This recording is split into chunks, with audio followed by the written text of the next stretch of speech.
NEET UG 2026 को लेकर बड़ा अपडेट सामने आया। 21 जून को दोबारा इस परीक्षा का आयोजन होगा। 3 मई की जो परीक्षा आयोजित हुई थी वो पेपर लीक की वजह से रद्द कर दी गई थी और कुछ देर पहले ही शिक्षा मंत्री धर्मेंद्र प्रधान ने बाकायदा प्रेस कॉन्फ्रेंस की है।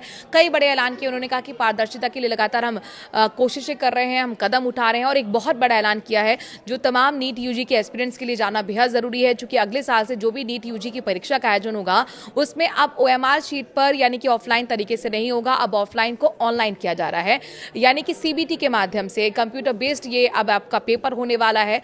और सवाल यही उठा था कि आखिरकार जिस तरीके से ये जो ऑफलाइन परीक्षा होती है इसमें होता क्या है कि कई बार ये पूरी पॉसिबिलिटीज बन जाती हैं कि पेपर लीक हो जाए, और CBT के माध्यम से जो परीक्षा होती है उसमें बहुत कम लेस पॉसिबिलिटीज होती हैं कि वो पेपर लीक हो पाए।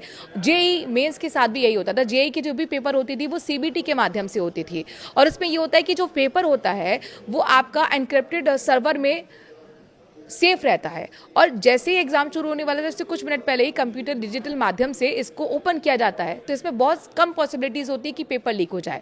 अब इस तरफ यहाँ पर NTA ने कदम बढ़ाया है नीट यूजी के लिए भी, ताकि पारदर्शिता यहाँ पर ट्रांसपेरेंसी इस पेपर में भी आए। तो JEE के पैटर्न पर अब नीट की परीक्षा का आयोजन होगा, ये अपने आप में बहुत अहम फैसला है।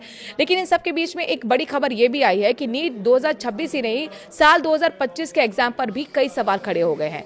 सवाल इसलिए क्योंकि एक ही परिवार के 5 बच्चों ने नीट पेपर क्लियर किया और मामला जो इसकी जांच चल रही है उसमें कई सवाल खड़े हो गए हैं, वो आपको हम बताते हैं।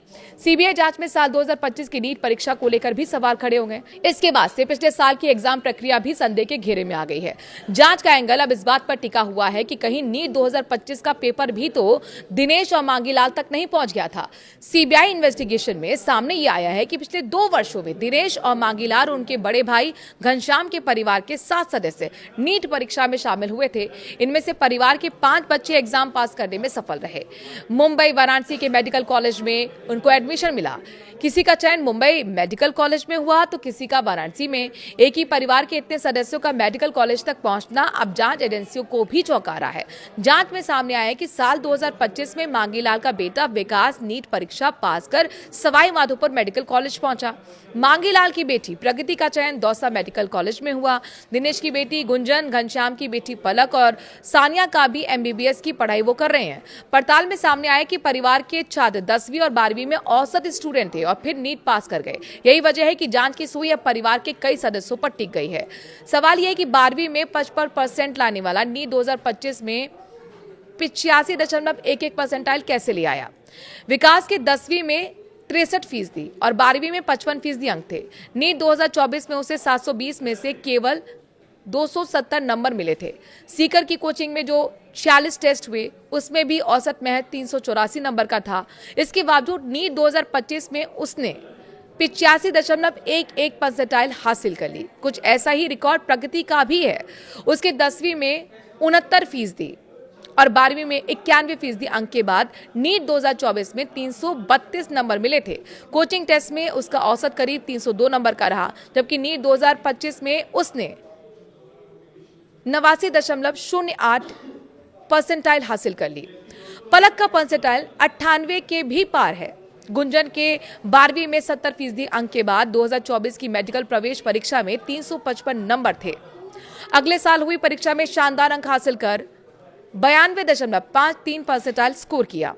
सानिया का 94.07 और पलक का स्कोर भी 98.61 परसेंटाइल रहा। जांच में यह भी सामने आया है कि इस बार विकास के चचेरे भाई ऋषि बिवाल के लिए भी पेपर खरीदा गया था।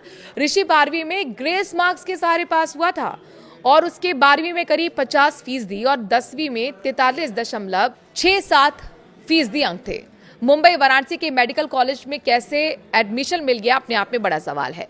इस साल परिवार के 2 अन्य सदस्य दिनेश के बेटे ऋषि और मांगीलाल के बेटे अमन ने भी परीक्षा दी थी, लेकिन आंसर की के आधार पर दोनों के करीब 105 से 110 अंक ही बन रहे थे।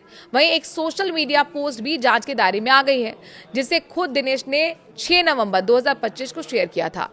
कोचिंग संस्थान के इस पोस्टर को शेयर करते हुए दिनेश बिवाल ने 5 बच्चों के MBBS में चयन की जानकारी दी थी। सीकर के डीप करियर इंस्टीट्यूट ने भी गुंजन, सानिया और पलक की सफलता को प्रचारित किया। टेलीग्राम, इंस्टाग्राम के 122 अकाउंट्स की भी अब जांच होगी। एनटीए ने भी टेलीग्राम और इंस्टाग्राम पर पेपर लीक के नाम पर चल रहे 122 सोशल मीडिया अकाउंट्स को चिन्हित कर कार्रवाई की थी। साइबर क्राइम एजेंसियों ने भी इसे छात्रों से ठगी और अफवाह फैलाने वाला स्कैम बताया था। उस समय ये मामला शांत हो गया था, लेकिन अब एक बार फिर चर्चाएं तेज हो गई हैं। एजेंसियां इन सभी के परीक्षा रिकॉर्ड, नंबर, परीक्षा केंद्र, संपर्क और कथित नेटवर्क की जांच कर रही हैं।